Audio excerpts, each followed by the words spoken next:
Hey there, and welcome to this explainer made by Forge College. I am absolutely thrilled to guide you through today's topic, which is account keys and the creation process. Now, if you remember our previous lesson, Configure Environment Variables and Basic Settings, we laid down some serious groundwork. We looked at the fundamental state of an Ethereum account, how balances are tracked and how nonces keep your transactions perfectly ordered. So we definitely know the what and the where. But that leaves a pretty massive, glaring question. Who actually has the authority to move those balances? Who gets to increment those nonces? Well, the answer isn't actually on the blockchain at all.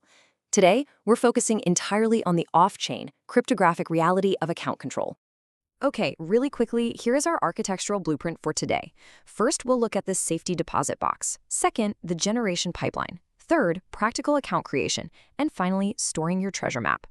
Let's just dive right into Section 1, the safety deposit box, and understand account control.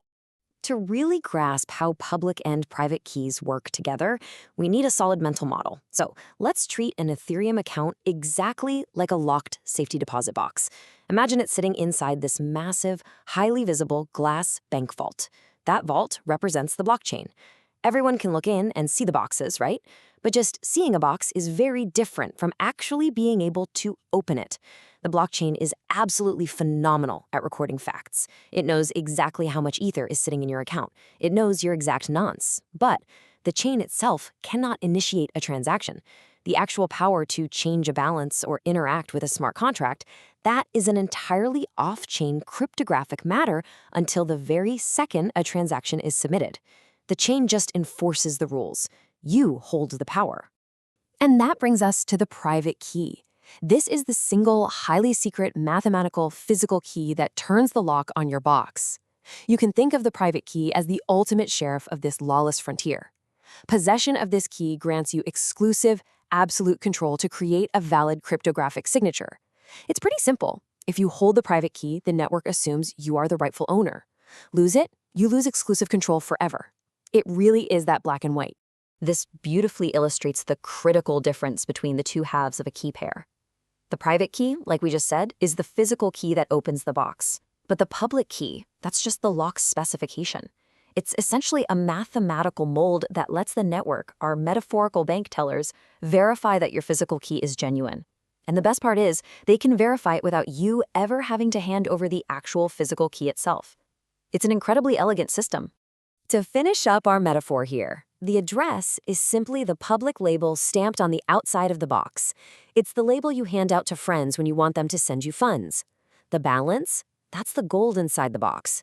The nonce is the ledger taped to the box that records every single time it was opened. And finally, the mnemonic.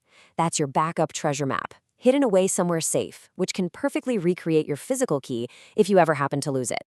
All right, moving right along to Section 2, the generation pipeline, where we go from entropy to an address. Let's see how this all builds mathematically, right?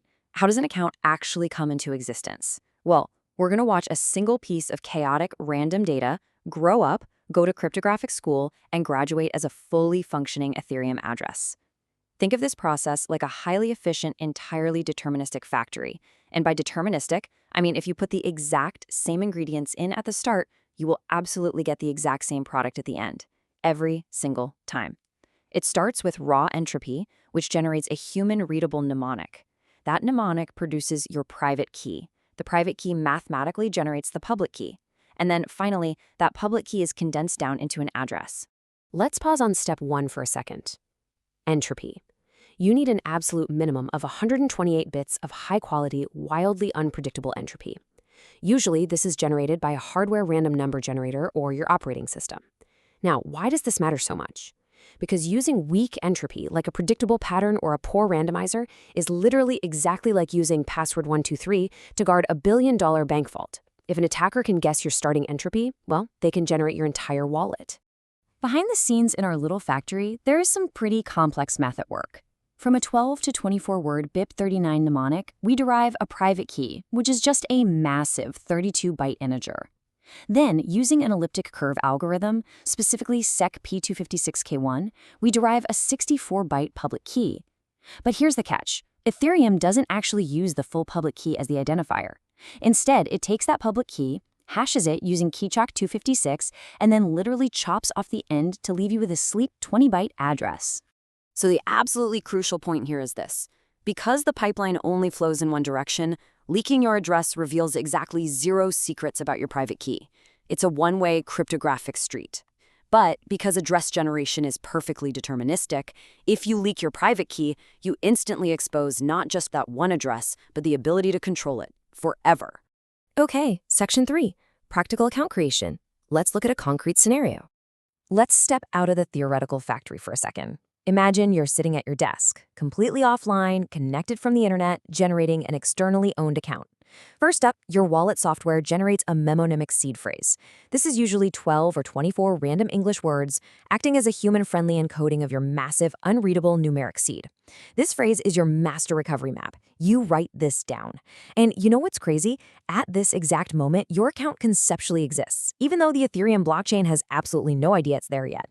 From that one phrase, your wallet uses something called hierarchical deterministic, or HD, derivation.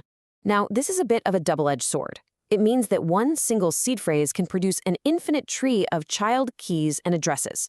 On one hand, it's fantastic for recoverability, because you only have to back up one map to save hundreds of accounts.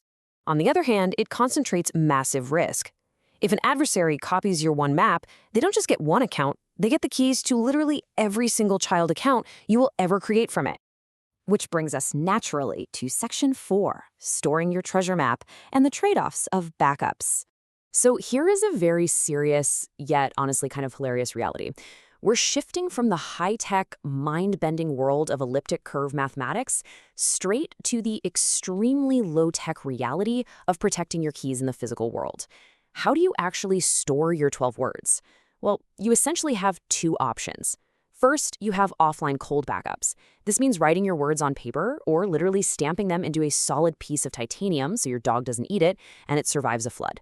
This method is completely safe from remote hackers across the globe, but highly vulnerable to a local house fire or just a really determined burglar. On the flip side, you have encrypted digital backups. These are totally safe from physical theft, but they rely entirely on the quality of your encryption passphrase, meaning they're absolutely vulnerable to keyloggers and malware.